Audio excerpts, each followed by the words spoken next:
Баршаңызға қайырлы күн. Бүгін сіздерге осындай қатпарлы самсаның рецептін ұсынамын. Міндетті түрде жасап көріңіз, өте дәмді әрі қытырлақ болып шығады. Менің каналыма тіркеліп, комментарий қалдыруды ұмытпаңыз. Ең алдымен ыдысымызға жылы суды құямыз.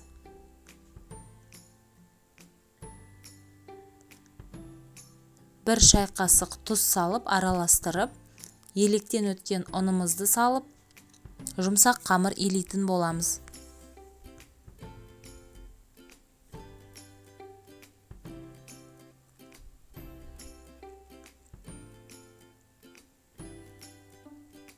Шамамен 450-480 грамм ұн кетеді.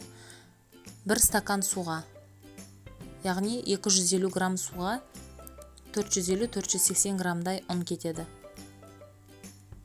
Қамырымызды илеп болғаннан кейін пищевой пленкаға немесе целлофан пакетке салып 10-15 минутқа қойып қоямыз. 10-15 минут өткеннен кейін қамырымызды алып, ұн сеуіп, оқтаудың көмегімен жаятын боламыз.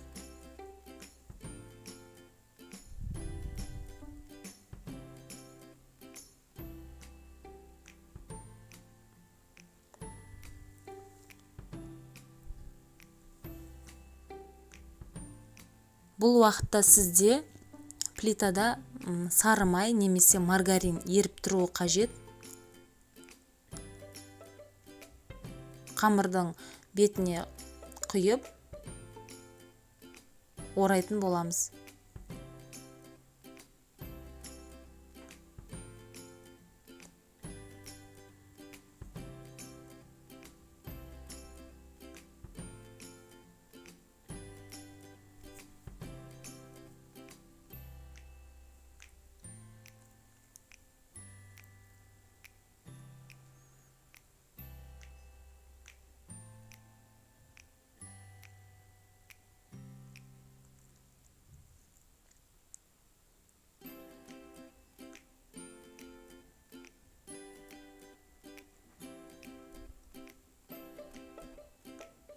Осы қамырдан 15-16 дана самса шығады.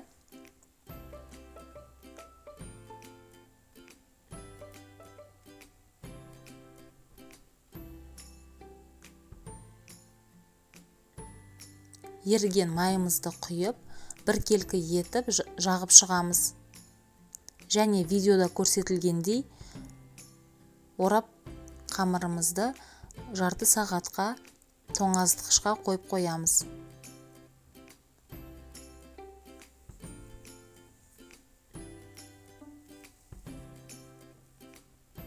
Ол уақытта ішіндегі салмасын дайындаймыз. Фаршқа пиязымызды, қойдың майын қосып, құйрық майын, тұз, зира, қара бұрыш салып, араластырып фаршты дайындаймыз. Қамырымыз жарты сағат тоңазытқышта тұрды. Осындай болып шығады. Бөліктерге бөліп, менде 16 дана шықты. Осылай видеода көрсетілгендей үстінен басып шығамыз.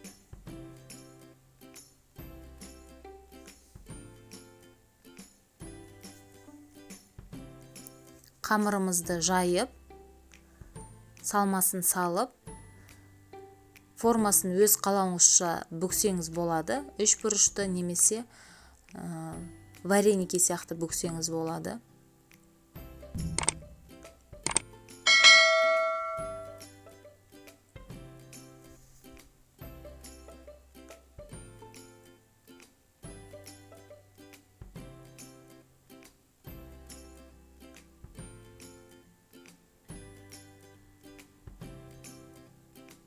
Өте майлы, сочный самсаны ұнатсаңыз, фаршына кішкене сұйық май құйып жіберсеңіз болады.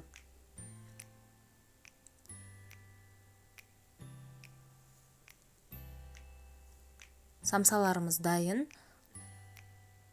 Формамызға салып, бетінен жұмыртқа жағып, 200 градуста қызарып піскенше пісіріп аламыз. Міне осындай болып шықты. Ас болсын.